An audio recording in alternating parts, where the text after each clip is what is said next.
Makadi hama neshamwari muna Kristu. Ini ndinonzi Sema Garuwa. Nhasi ndava nechimwe chidzidzo chekuverenga ndima dzomubhaibheri. Nhasi tiri kuverenga Deuteronomy chapter 5 verse 1 to 21 inotaura nezvemitemo ine 10 yakapiwa vaIsraeri pagomo reSinai. Teererai munzwe.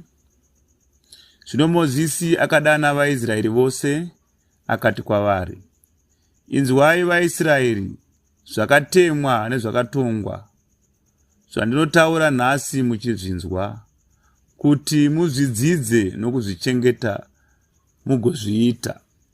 Jehovha Mwari wedu wakaita sungano nesu paHorebhi. Jehovha haana kuita sungano iyi namadzibaba edu, asi nesu, isu tose tiri vapenyu nhasi pano. Jehovha akataura nemi zviso zvakatarisana ari mukati momoto.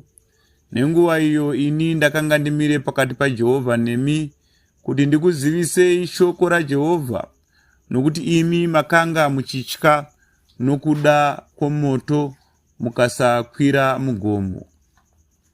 Akati, ndini Jehovha Mwari wako, wakakubudisa munyika yeIjipita muimba youranda.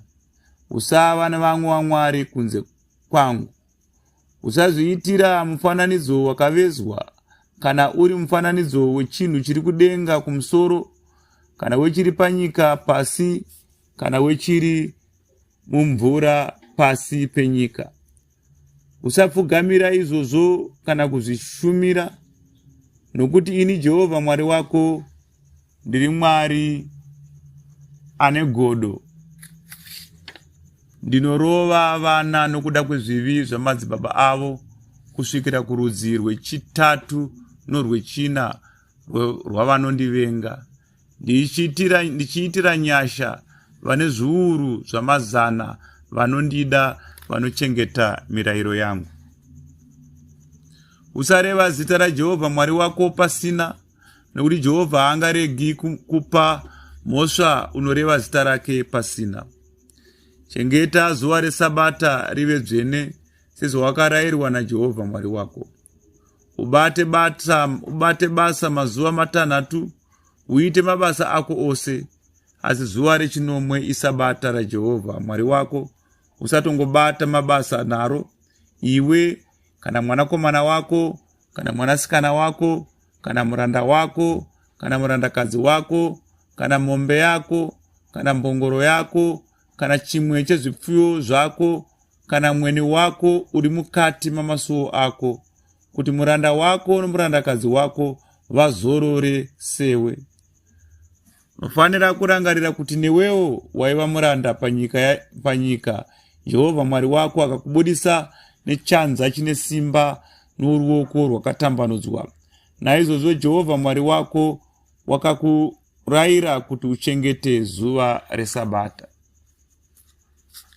Kudza baba vako naamai vako sezvawakarayirwa naJehovha Mwari wako, kuti mazuva ako ave mazhinji, ufare panyika yaunopiwa naJehovha Mwari wako. Usauraya, usaita upombwe, usabe, usapupurira wokwako nhema, usachiva mukadzi wokwako, uye usachochora imba yokwako, kana munda wake, kana muranda wake, kana murandakadzi wake, kana mombe yake, kana mbongoro yake, kana chimwe chinhu chokwako.